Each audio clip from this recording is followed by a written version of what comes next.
तो बात करते हैं एनसीईआरटी के क्वेश्चन आंसर्स की। ठीक है, तो हम अर्थमेटिक प्रोग्रेशन कर रहे थे और पहले 2 पार्ट में हमने चैप्टर लगभग कवर मतलब सारा चैप्टर कवर कर दिया था। बस क्वेश्चन आंसर रह रहे थे एक्सरसाइज के, एक्सरसाइज 1.5 से लेके आगे तक। तो हम वही देखने जा रहे हैं इसमें। अर्थमेटिक प्रोग्रेशन चैप्टर का नाम है और धीरे धीरे क्या बोलते हैं, क्वेश्चन जो है हार्ड होते जाएंगे। हार्ड क्या, एक तरह से सोचना ज़्यादा पड़ेगा। ठीक है, तो आगे बढ़ते हैं। पहले क्वेश्चन आसान है ना, taxi fare after each kilometre when the fair is ₹15 for the first kilometre and 8 for the each additional. पहले 15 लगे, फिर 8 बढ़ रहे हैं, है ना। तो इसका मतलब क्या है, एपी है। तो देखो, अगर इक्वल अमाउंट में बढ़ता है तो फिर एपी होता है ना। और देखो यहाँ क्या हो रहा है, यहाँ पे 3/4 जो है वो उसका स्क्वायर भी हो रहा है, तो यहाँ थोड़ा गड़बड़ हो गई। ठीक है, स्क्वायर हो रहा है, क्यूब हो रहा है। जैसे आप 2 का स्क्वायर 4 होता है और 3 का स्क्वायर 9, तो 9 और 4 में 5 का अंतर है, मगर 4 का स्क्वायर 16 होता है। तो देख रहे हो अंतर बढ़ रहा है, तो स्क्वायर में तो बराबर हो ही नहीं सकता, तो ये एपी नहीं है। आगे बढ़ते हैं, देखो 50-50 जुड़ रहा है यानी एपी है। फिर यहाँ पे देखो 1+8/100 तक तो ठीक था, मगर स्क्वायर फिर क्यूब हो रहा है। ऐसे जब भी होता है ना, स्क्वायर क्यूब का चक्कर आता है, तो एपी नहीं होता है वो।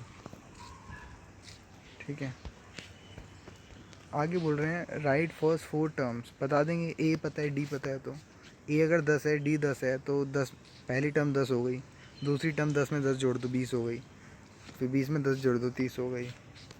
ठीक है, ऐसे बढ़ते जाएंगे, ऐसे सारे करने हैं। ठीक है, पहली एक्सरसाइज तो इजी होती है और मेरे को लगता है कि कोई डिफ़िकल्टी आई नहीं होगी आपको इसमें। For the following A P right the first term and हाँ कॉमन डिफरेंस। फर्स्ट टर्म तो देख के ही पता चल गई, पहले में 3 -5 1/3 है ना। कॉमन डिफरेंस में क्या होता है, सेकंड टर्म में से फर्स्ट को सबट्रैक्ट करते हैं, तो 1 में से 3 के कितना आता है, -2 आता है। तो ऐसे ही करना है। ठीक है, आगे क्या है कि common difference with 3 other more terms. पहले तो कॉमन डिफरेंस निकालना है, फर्स्ट टर्म निकालनी है और 3 टर्म और। ठीक है, तो पता चल जाएगा। बस थोड़ा दिक्कत क्या होगी, आगे जाके होगी, क्योंकि इसके इतने सारे पार्ट्स हैं, तो कुछ पार्ट में अटक जाएंगे आप, हो सकता है। इससे ज़्यादा क्या होगा, है ना। फिर यहाँ से देख लेना, समझ लेना, कुछ नहीं है, बस A2 - A1 है, यही सब करना है। तो यहाँ देख रहे हो, ये मैं इसी को दिखाना चाह रहा था, A² A³ A4। जब भी ऐसा होता है तो देख रहे हो यहाँ पे कभी भी कॉमन डिफरेंस नहीं निकलेगा। कॉमन डिफरेंस मतलब सेम निकलना चाहिए, है ना। सेकंड में से फर्स्ट को माइनस करो, वही आंसर आएगा जो थर्ड में से सेकंड को माइनस करने पे आए। ठीक है, तो ये कोई एपी नहीं है, तो ये भी ध्यान देना। जब पेपर में तुमसे कभी भी सीरीज़ बोला जाए ना सिर्फ, तो उसको चेक करना है कि एपी है कि नहीं, वरना क्या पता एपी नहीं हो। या अगर क्वेश्चन में लिखा हुआ होगा ना कि आपके पास एक एपी सीरीज़ है ना, तब तो ठीक है। आ जाते हैं एक्सरसाइज 5.2 पे, जो पेज नंबर 105 पे है। फिल इन द ब्लैंक्स करना है, ए डी एन और ए एन निकालना है। ठीक है, तो जैसे कि समरी हमने पिछली क्लास में ही कर ली थी। ए एन का फार्मूला क्या होता है, अगर किसी को याद हो तो, A N equal to A + n - 1D, है ना। अब फार्मूला लगाओ, आंसर निकालो। आसान नहीं है क्या। और कैसे आया ये अगर आपको याद नहीं आ रहा, तो मैंने आपको प्रीवियस पार्ट देखो, पार्ट 2 देखो, वहाँ मैंने आपको अच्छे से समझा रखा है ये। ठीक है, ये क्वेश्चन इतने ज़्यादा इसलिए देते हैं कि तुम्हारा हाथ बैठ जाए और तुमसे गलती ना हो। ठीक है, सेकंड पार्ट में भी ऐसे ही कुछ कह रहे हैं। एपी दे रखी है, फर्स्ट टर्म ए है, कॉमन डिफरेंस भी निकाल दिया, A n equal to A + n - 1D होता है। यहाँ से हमने A30 निकाला, क्योंकि 30 में क्या हो जाएगा, 30 - 1D हो जाए। ठीक है, सेकेंड पार्ट में ए दे रखा है, कॉमन डिफरेंस भी आ गया है, A11 भी निकाल दिया। ठीक है, फिर ऑप्शन चेक कर लिया। आगे कह रहे हैं in the following A Ps find the missing term. बता दोगे। एक तो क्वेश्चन खुद कह रहा है कि AP है ये, तो तुम ऐसा कुछ नंबर, कोई ऐसा नंबर बताओ जिसमें से 2 घटाएं, तो फिर 26 में से उसको घटाने पे भी वही आंसर आए। ठीक है, देखो कैसे होता है। जैसे 2 है 26 है, तो हम सेकेंड टर्म निकालेंगे। थर्ड टर्म होगी क्या, 2 + 3 - 1d। यहाँ पे d निकालना है ना, d ही तो नहीं पता, तो d निकालना है। यहाँ पे आया तो d 12 आ गया है ना, तो दूसरी टर्म 14 हो गई 2 जोड़ने पे, है ना। ऐसे ही आगे बढ़ते जाना है।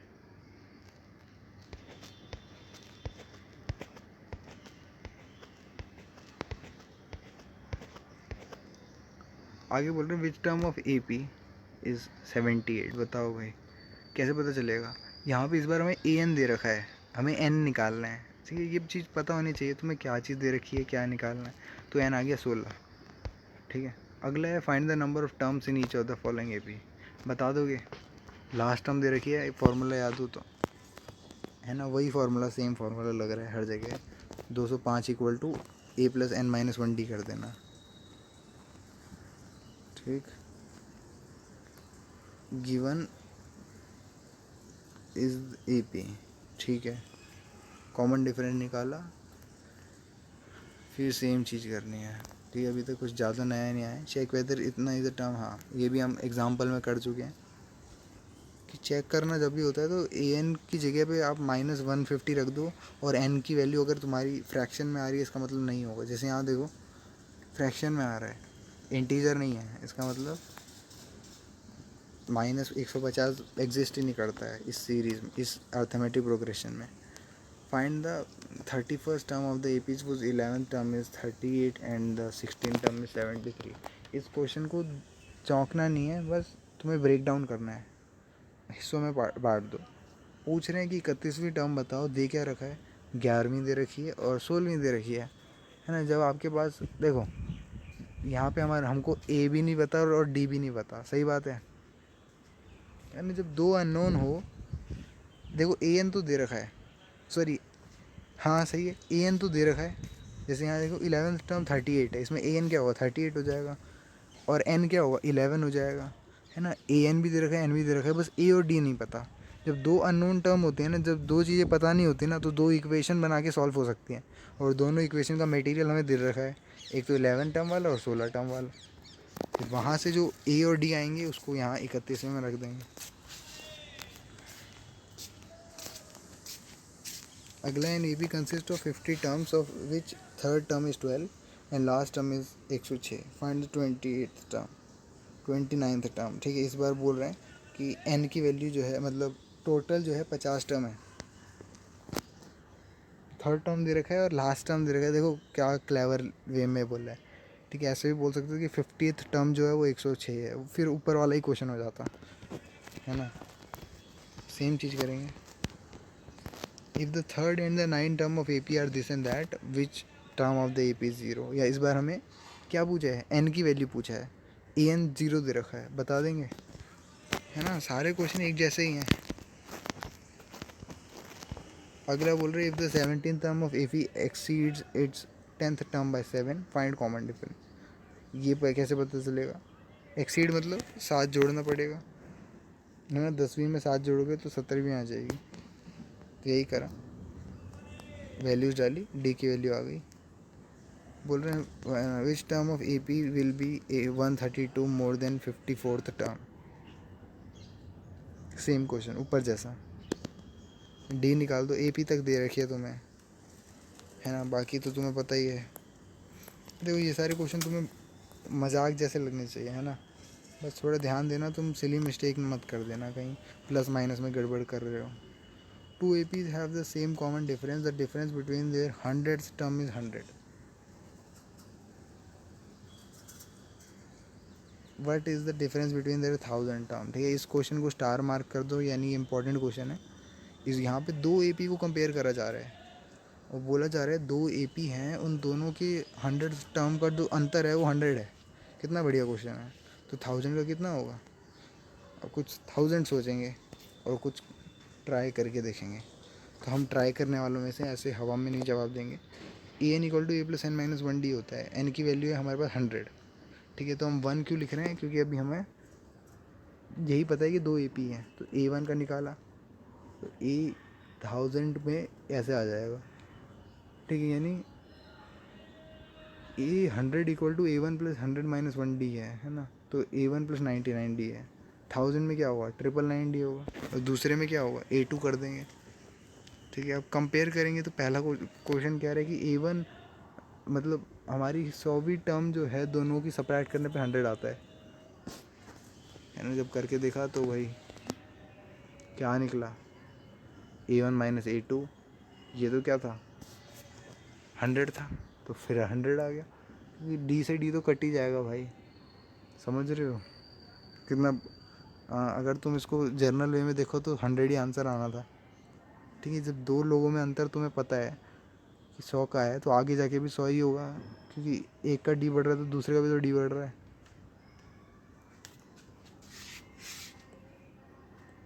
ठीक है, how many 3 digit number are divisible by 7। Again same question, 3 digit number शुरू कहाँ से होते हैं, 100 से, ख़त्म कहाँ होते हैं, 999 पे, 999 पे।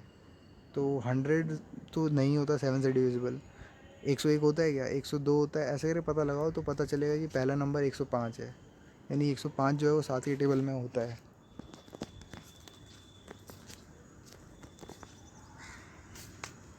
ठीक है, तो 105 निकला, तो दूसरे में 7 जोड़ दो, तीसरे में 7 जोड़ दो, ऐसे करते जाओ, है ना। तो ये सारे 7 से डिविजिबल हैं, कितने हैं टोटल, तो आपको आखिरी का नंबर पता होना चाहिए बस, कि आखिरी नंबर क्या होगा जो 7 से डिविजिबल होगा। तो पता चला कि 994 जो है वो मैक्सिमम है, यानी हमें एल भी पता चल गया, यानी आखिरी टर्म पता चल गया। उसके बाद तो सेम फार्मूला लगाना है।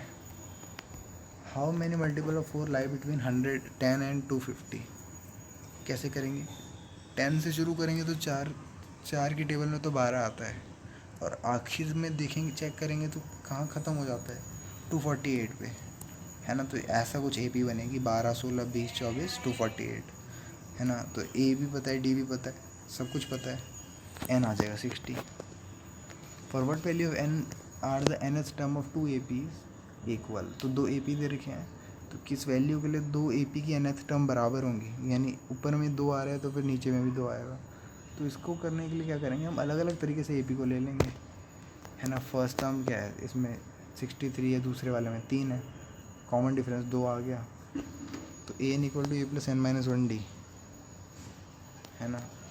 और सेकेंड ए पी में सेम चीज़, क्वेश्चन कह रहा है कि दोनों इक्वल होने चाहिए।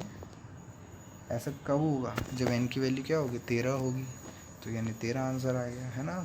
इक्वल टू कर देना है बस, a n first A P का बराबर होना चाहिए a n second A P से, कोई बड़ी बात नहीं है। आगे बढ़ते हैं। Determine the A P whose third term is 16 and the seven term exceed the fifth by 12, काफ़ी बार कर चुके हैं। ठीक है, बस शब्दों को पकड़ो।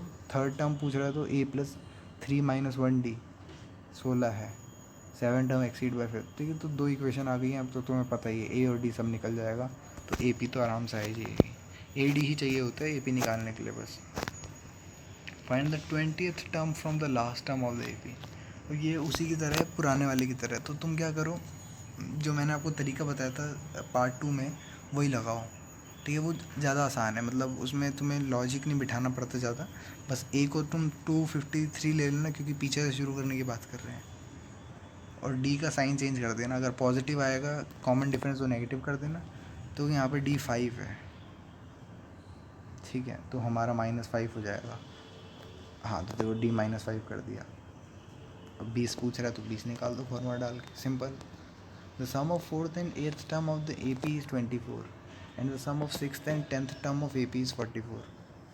फाइंड द फर्स्ट 3 टर्म, बता दोगे भाई, फॉर्मूले में डालो। देखो जैसे ही तुम फॉर्मूले को डालोगे ना, तुम्हें ए और डी की इक्वेशन 2 मिल जाएंगी, उसके बाद कुछ भी निकालना हार्ड नहीं है। ठीक है, मैं बोल रहा हूँ, है ना, करने में भी ऐसा ही है, बस फार्मूला एक ही फार्मूला है, उसी को याद करना है फ़िलहाल के लिए। सुब्बा राव से शुरू करते हैं, अब आगे वर्ड प्रॉब्लम्स मेरे हिसाब से। सुब्बा राव ने काम शुरू करा 1995 में, एट क्या बोलते हैं, 95 बोलते हैं ना, at the annual salary of 5000, फिर 200 का इंक्रीमेंट होता रहा, तो कब उसकी सैलरी 7000 हो जाएगी। ए डी पता है, एन ए एन पता है, एन है 11 साल बाद। भैया ऐसी नौकरी मत करना। अगला, Ramkali saved 5 in the first week, और 1.75 से बढ़ाती गई। कब 20.75 हो जाएंगे बताओगे?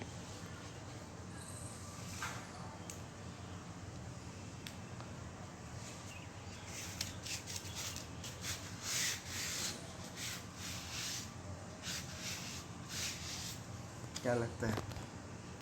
ए पता है, डी पता है, एन पता है, एन निकालना है, मतलब एन निकालो तो 10 आ गया। समझ में आया? इसका मतलब अभी इन्होंने देखो पूरा नहीं करा है solve.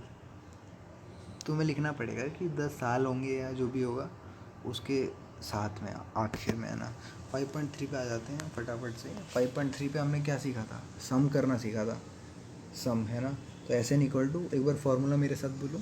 S n equal to A/2 bracket में 2A+n-1D, सॉरी n/2 होता है ना ब्रैकेट में, n/2 ब्रैकेट 2A+n-1D, या दूसरा फॉर्मूला n/2 ब्रैकेट A+L, है ना। ये दोनों फार्मूले मैंने आपको बताए थे। तो सब कुछ की दे रखा है और फार्मूला डालो, आंसर आ गया। ये क्वेश्चन डिस्कस करने की ज़रूरत ही नहीं है। अरे यार, यहाँ पे कुछ चीज़ें लोड नहीं हुई हैं। करके आए क्या लोड? पहले इसको लोड कर लेते हैं।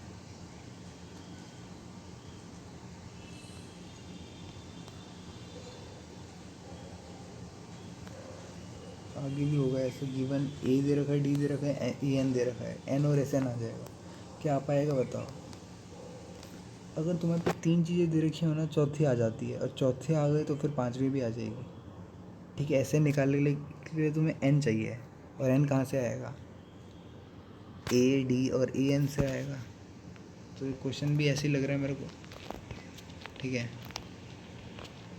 कोई आता है अगर आपको, ऐसे ऐसे हो सकता है कि मान लो पार्ट 7, 8 में डाउट आ गया, है ना, या तुमसे समझ नहीं आ रहा कि ये होगा क्या, तो मेरे से पूछ लेना। तो ऐसी बात नहीं है कि मैं ऐसे पहला क्वेश्चन बता रहा हूँ इसलिए तुम्हें लग रहा है कि भाई, अगर तुमने नहीं करके देखा तो तुम्हें लग रहा है अरे आसान है, क्योंकि पहला क्वेश्चन तो आसान होता है ना। या तुम आखिरी से करना तो मज़ा भी आए, मतलब मज़ा क्या, एक तरह से डिफ़िकल्टी कम होती रहेगी। How many term of A P must be taken to give the sum, इतना सम की बात हो रही है। इस बार एस एन की वैल्यू दे रखी है, एन पूछ रहा है, बता दोगे? हमें ए भी पता है, डी भी पता है। ठीक है, तो एन आ जाएगा हमारा। थोड़ी दिक्कत होगी क्योंकि यहाँ पे बनेगी हमारी क्वाड्रेटिक इक्वेशन, स्प्लिट करके 2 आंसर आएंगे। एन कभी नेगेटिव हो नहीं सकता। ठीक है, मैं ऐसे अगर बोलूँगा 5 टॉफ़ी लिया तो ठीक है। मैं बोलूँगा माइनस, यहाँ कितना लिखा है?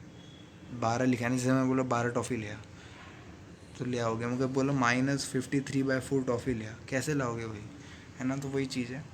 अगला कह रहे the first term of A P is 5, last term is 45, sum and the sum is 400, find the number of term the common difference. तो फर्स्ट टर्म दे रखी है, लास्ट टर्म दे रखी है, सम दे रखा है। यानी हमारा हमको क्या क्या पता चल गया? पहली और आखिरी टर्म पता है, डी नहीं पता है। तो डी निकालना है और एन निकालना है।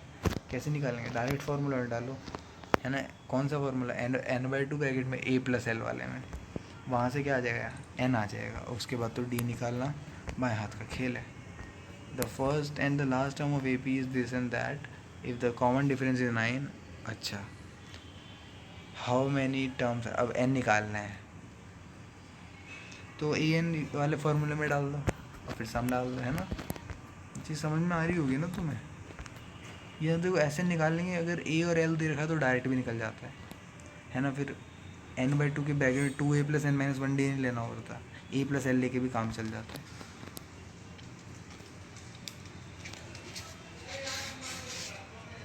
ठीक है, आगे बढ़ते हैं। Find the sum of first 22 term of A P in which d equal to 7, 22nd term is.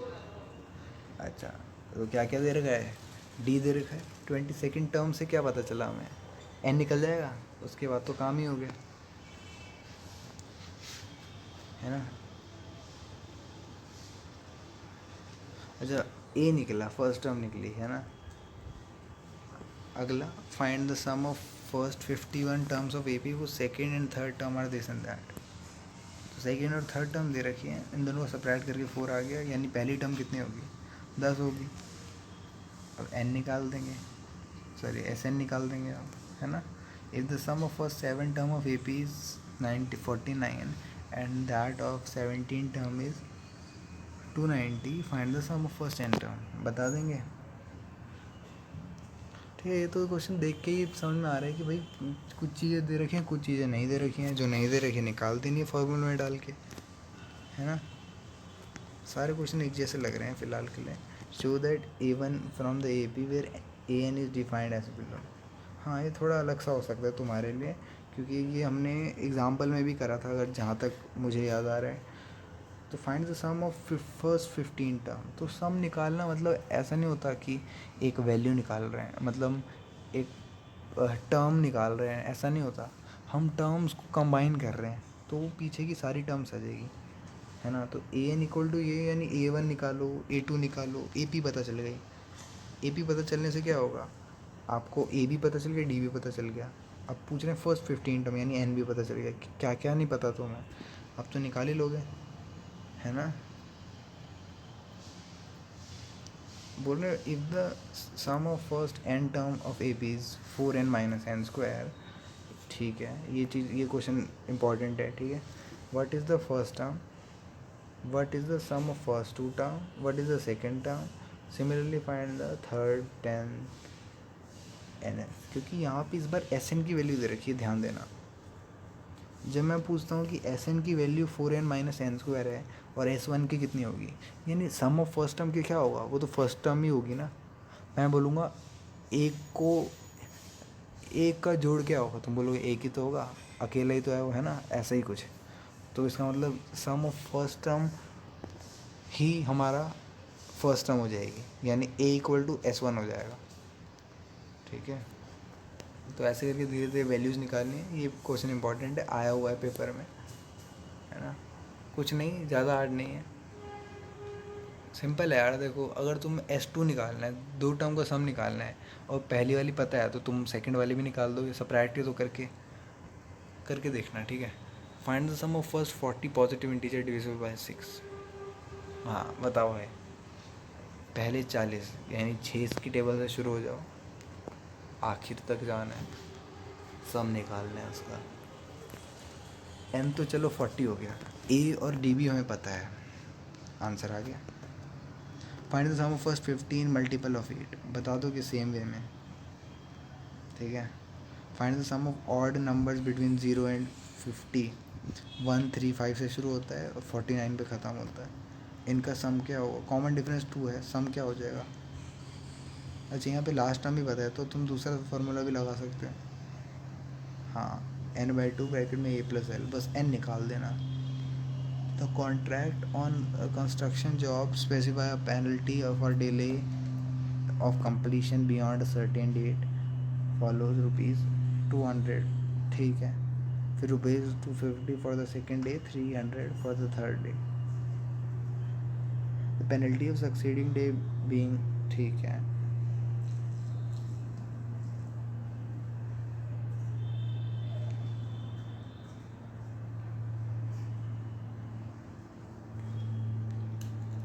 अच्छा, ये काफ़ी वैसा सवाल है, मतलब क्या है कि तुम अगर लेट कर रहे हो ना काम, तो तुम्हें पेनल्टी भरनी पड़ेगी, यानी पैसे चुकाने पड़ेंगे, है ना।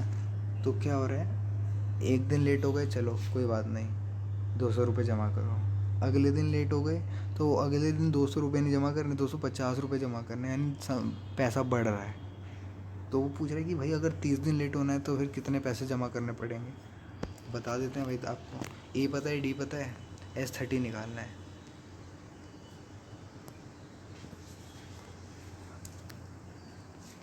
है ना। तो S30 कितना होगा, n की वैल्यू तो होगी हमारे पास 30, ए पता है, डी पता है, n पता है, निकाल दो भाई, आंसर आ गया भाई साहब, 27,000 रुपये। इतनी खतरनाक पेनल्टी लग गई, ठीक है। तो देख लेना। सम ऑफ, अगला पढ़ते हैं। The sum of 700 is to be use to give 7 cash prize to student. overall academic performance. If each prize is rupees 20 less than the preceding price, find the value of each prize. पूछ रहे हैं कि हर एक price मिलेगा उसको 20 कम हो जाएगा उससे। प्रिसीड मतलब, अब मैंने आपको प्रिसीड और सक्सीड दोनों बताया था। प्रिसीड मतलब पहले वाला, यानी इसमें एपी क्या चल रही है, उल्टे में चल रही है। जैसे मैं बोलता हूँ 1 3 5 7, ये सीधे में इंक्रीजिंग में चल रही है ना, और कुछ एपी होती है डिक्रीजिंग में चलती है। जैसे पेनल्टी वाला था, पेनल्टी वाला फिर भी इंक्रीजिंग में था, मगर ये वाला डिक्रीजिंग में है। ठीक है, तो हम क्या करेंगे, मान लेते हैं कि पी का प्राइस है। हमेशा यही मानना, जब भी अटक जाओ कहीं भी, कुछ भी शुरुआत करने से पहले ये मान लेना कि जो क्वेश्चन पूछ रहा है उसी को कुछ मान लो, एक्स ले लो, पी ले लो। तो यहाँ पी ले लिया, सेकंड हो जाएगा पी माइनस 20, अगला हो जाएगा पी माइनस 40। अब सेवेंथ पूछ रखा है, given that h 7 equal to 700, formula डालो, आंसर निकाल दो। ठीक भाई, therefore the value of each price was rupees this। ठीक है, कुछ फ़ोटो जो हैं वो लोड नहीं हुई हैं क्योंकि नेट नहीं चल रहा है।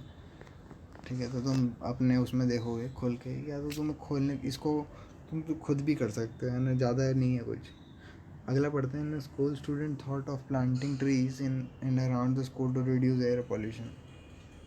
It was decided that the number of trees that each section of each class will plant will be of the same as the class in which they are studying. The section of class 1 will plant 1 tree, so class 2 will plant। ठीक है, so on till class 12, यानी first class का बच्चा एक ही पेड़ उगाएगा, 11वीं 12वीं का बच्चा 12 पेड़ उगाएगा। तो बताओ कितने कितने वो प्लांट हो गए। तो 1 2 3 से लेके 12 तक जाना है। ए 1 है हमारा, कॉमन डिफरेंस भी 1 है, तो कितने हो जाएंगे भाई, 78 पेड़ हो जाएंगे। Number of trees planted by 3 section of class, तो एक सेक्शन, 3 सेक्शन है ना क्लास के, 3 से मल्टीप्लाई करना पड़ेगा, बस आंसर आ जाएगा 234। स्पाइरल वाला क्वेश्चन मैं एक बार तुम्हें क्या करते हैं, लोड करके आता हूँ मैं इस क्वेश्चन को। ठीक है, नेट चला के, थोड़ा सा रुकना। तो क्वेश्चन नंबर 18 कह रहे हैं spiral is made up of consecutive semi circles. ठीक है, ए और बी पॉइंट पर रख रख के सेमी सर्कल बनाए गए हैं और धीरे धीरे इनका रेडियाई बढ़ रहा है। ठीक है, 0.5 से 1 हुआ, फिर 1.5, यानी 0.5 सेंटीमीटर बढ़ रहा है। तो तुम बताओ कि what is the total length of such spirals. Spiral मतलब ये जो मुड़े हुए हैं ना तार, ऐसे गोल से जलेबी जैसे बना रखा है, उसकी लेंथ क्या होगी। लेंथ यानी सेमी सर्कल का क्या, सेमी सर्कल का क्या, पेरीमीटर या सरकमफ्रेंस है ना। तो यहाँ पे पूछ रहे हैं कि सरकमफ्रेंस क्या होगी। तो यहाँ देखो पेरीमीटर होता है पाई आर सेमी सर्कल का, है ना, सेमी सर्कल की बात हो रही है। तो अगर आर जो है 0.5 है तो पाई/2 हो जाएगा, R1 है तो पाई हो जाएगा। तो एक तरह से क्या है, AP बन रही है जिसमें फर्स्ट टर्म जो है वो पाई/2 है, कॉमन डिफरेंस भी पाई/2 है। तो SN निकाल देंगे हम, है ना। SN क्या होगा, यानी एक तरह से जितनी भी स्पाइरल बन रही हैं उन सब का सम। तो फॉर्मूले में डालो, आंसर निकाल दो, 22/7 रख के आंसर आ गया। अगला कह रहे हैं कि एक लॉग रखी गई है इस तरह से कि नीचे 20 हैं, फिर 18 हैं, फिर 19 है, फिर 18 है, ऐसे करके हो रही हैं। मगर लकड़ियाँ हैं, ठीक है, ये लकड़ी के वो होते हैं, पेड़ के तने, है ना। तो टोटल जो है वो 200 हैं गिनने पे। तुम बताओ कि भाई कितनी रो बनेंगी, ऐसे एक के ऊपर एक कितना रखना पड़ेगा। तो कुछ नहीं है, ऐसे न हमें दे रखा है ना। AP हमारी 20 19 18 जा रही है, D हमारा -1 है, ऐसे हमें कितना दे रखा है, 200 दे रखा है। तो S n equal to n/2 2a + n-1d। यहाँ से n की वैल्यू आ जाएगी, है ना, स्प्लिट मिडल टर्म करके। तो यहाँ देखो 16 या 25 आ रही है, तो by the nth term formula में डाला तो a16 जो है 5 आ गया। ठीक है, 2 वैल्यू आ रही है इनकी, क्योंकि क्वाड्रेटिक का तो दो सॉल्यूशन हो सकते हैं, है ना। सिमिलरली 25 के लिए -4 आ रही है, यहाँ पे थोड़ा गड़बड़ हो गई, -4 कैसे हो सकता है ना, इसलिए सिर्फ आंसर हमारा 5 आएगा। ठीक है, अगला in a potato race a bucket is placed at the starting point which is 5 metre from the first potato. ठीक है, तो बकेट रखी है पहले पोटैटो से 5 मीटर पे। Other potato is place 3 metre apart in the straight line, और ऐसे करके 10 पोटैटो रखे हैं। Competitor starts from the bucket, pick up the nearest potato, run back it, drop it, run back to pick another next potato, return to the bucket and drop it. ठीक है, ऐसे होता है कि आलू उठाने रेस है, एक तरह से उठाया रख दिया, फिर आगे एक और आलू आ रहा है ना, तो थोड़ा लंबा कवर करना पड़ेगा आने जाने का दोनों. What is the total distance.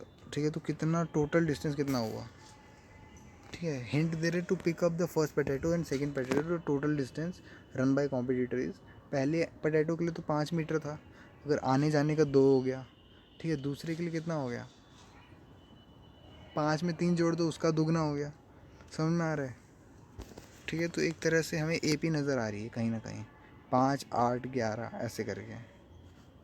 ठीक है, distance of potato from the bucket, ये तो क्या है, 5, 8, 11 है ना, 3 3 जोड़ते जाओ, ऐसे में रखे गए हैं. मगर ये आने जाने दोनों का पूछ रहा है, तो यहाँ थोड़ा चक्कर पड़ेगा लंबा, कि अब इनका दुगना कर देंगे है ना, आने जाने का मिला के, तो 5, 10, 16, 22 हो जाएगा.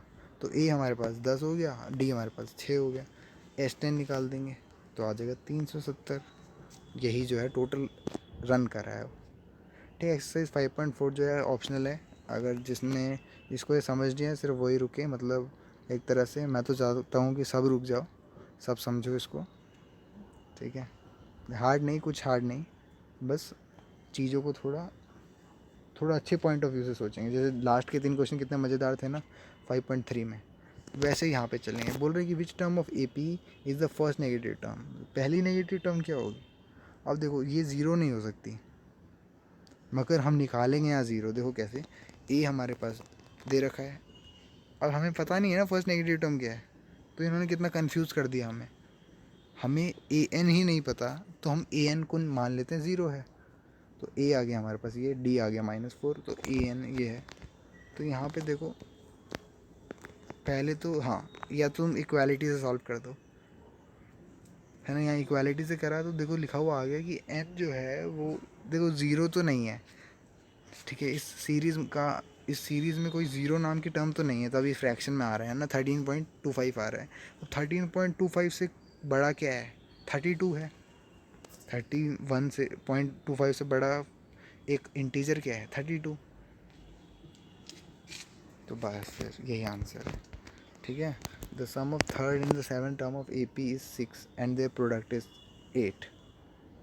थर्ड और 7th टर्म का सम दे रखा है 6 और प्रोडक्ट 8 है. Find the sum of first 16 term बता दो.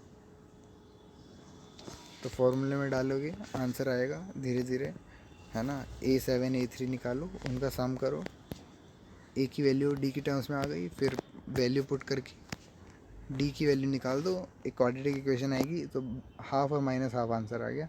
अब क्या करना है, अब A की वैल्यू निकाल दें, तो A आ गया हमारे पास 1, D आ गया हाफ, अगर D -हाफ है तो फिर A 5 आ गया. ऐसे निकालेंगे तो यहाँ देखो दो केस चल रहे हैं. ऐसे निकालेंगे तो n/2, जब A 1 और D हाफ है तो फिर SN कुछ और आएगा, 76 आ गया, नहीं तो SN हमारा 20 आ गया.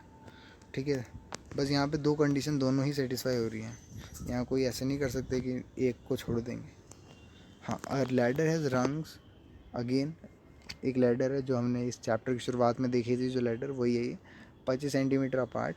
The rungs decrease uniformly its length from 45 to bottom 25 centimetre top, यानी धीरे धीरे कम होता जा रहा है, और ऊपर जाके 25 सेंटीमीटर की ही बचेगी लकड़ी जिसके ऊपर पैर रखे तो हम टंकी देखोगे या जो भी है ना.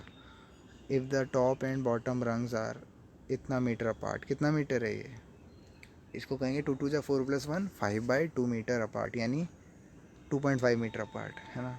तुम बस ऐसे भी रहने दो, कोई बात नहीं. What is the length of the wood required, तो कितनी लकड़ी लगेगी भाई सिर्फ रंग्स को बनाने में. ध्यान देना, रंग पूछ रहे हैं, यानी वो जो हॉरिजॉन्टल होती हैं ना, जो लेटी हुई होती है, जिनके ऊपर पैर रख के चलते हैं.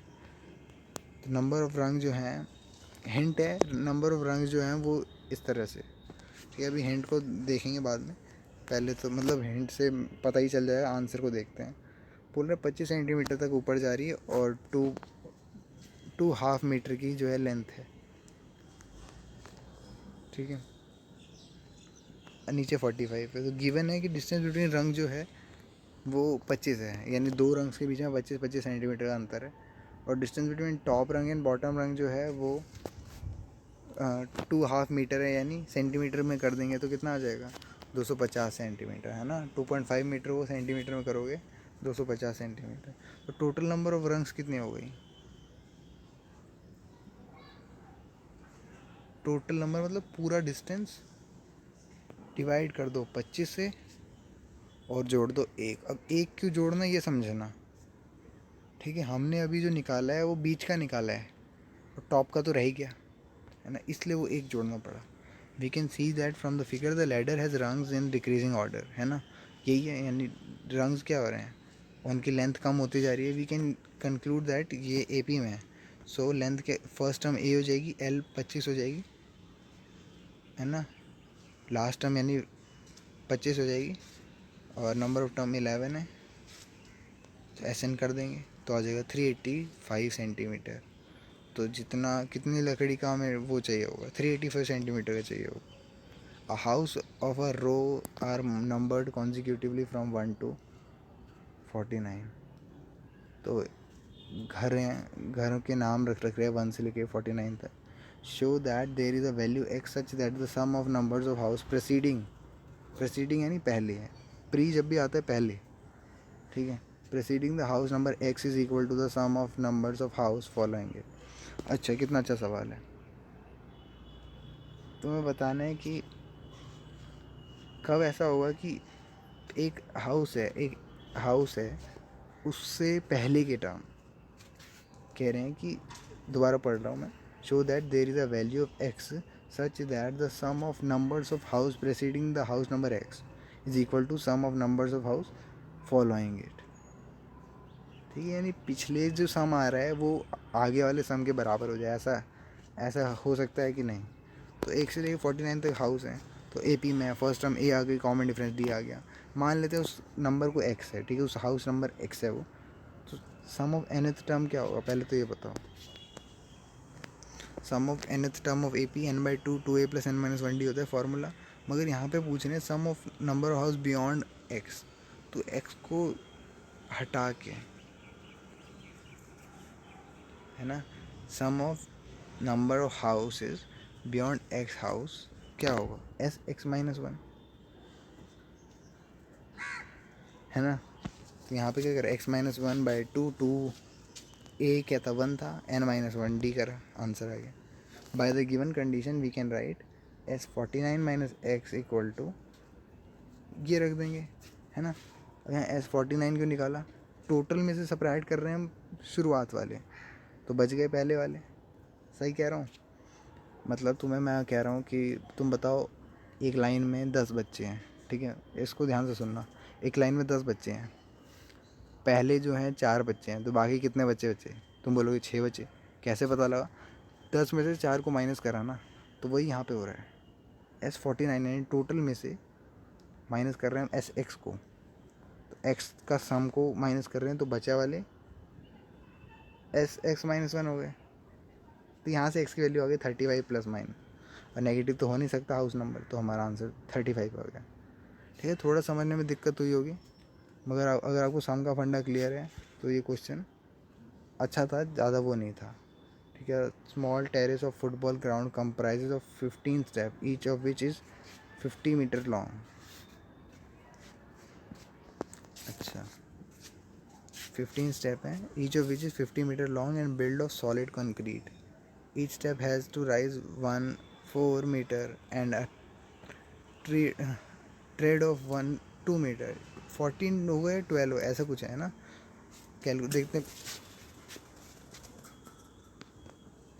देखते पॉइंट है क्या है ना। तो calculate the total volume of the concrete required to be build. Hint है, volume of the concrete required to build the first step.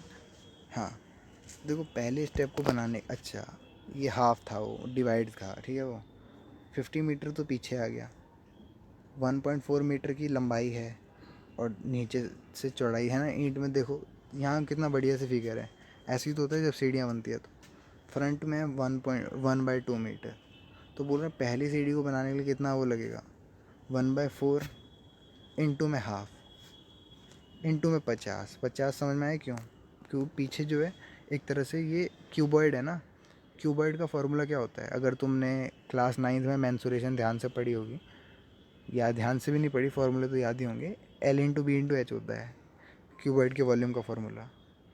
तो वही है, L हमारे पास कितना है, 1/4 है, 1/4 मीटर, B 1/2 मीटर, हाइट कितनी है नीचे से देखा जाए तो 50 की। ठीक है, तो ये बना रहे हैं हम, हमें वॉल्यूम बताना है।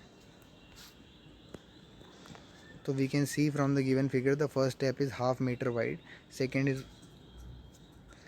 1 metre wide, third step is 3/2 meter wide, thus we can understand that the width of step by 1/2 meter है ना। हर बार 1/2 मीटर क्या हो रहा है, बढ़ रहा है, हाइट बढ़ रही है, एक तरह से लेंथ बढ़ रही है कह सकते हैं ना। तो वॉल्यूम ऑफ स्टेप क्या हो जाएंगे, L/B/H। वॉल्यूम ऑफ कंक्रीट कितना चाहिए होगा, है ना, ये हमने 25/4 समझ लिया ना, 1/4 × 1/2 × 50 वाला।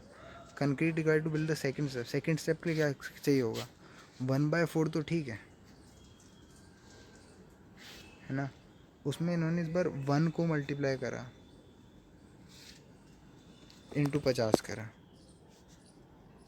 ऐसे कह सकते हैं कि अब जो 1/2 था ना, वो 1/2 में 1/2 ऐड हो गया है, जैसे जैसे हाइट बढ़ी है, तो सेकंड आ गया, तीसरे में 3/2 हो जाएगा। ऐसे एक AP फॉर्म हो रही है जिसका कॉमन डिफरेंस 25/4 है। फर्स्ट टर्म 25/4 है, कॉमन डिफरेंस भी सेम है, ऐसे निकाल देंगे। सॉल्व करने से क्या आया कि SN की वैल्यू आ गई 750, तो इसका मतलब 750 मीटर क्यूब। देखो यहाँ पे कुछ तुम्हें दोबारा से नहीं निकालने की ज़रूरत वॉल्यूम, क्योंकि एक बार हम निकाल चुके हैं, तभी तो उसकी AP बनी, है ना। और यहीं पे हमारा चैप्टर समाप्त होता है। Thank you.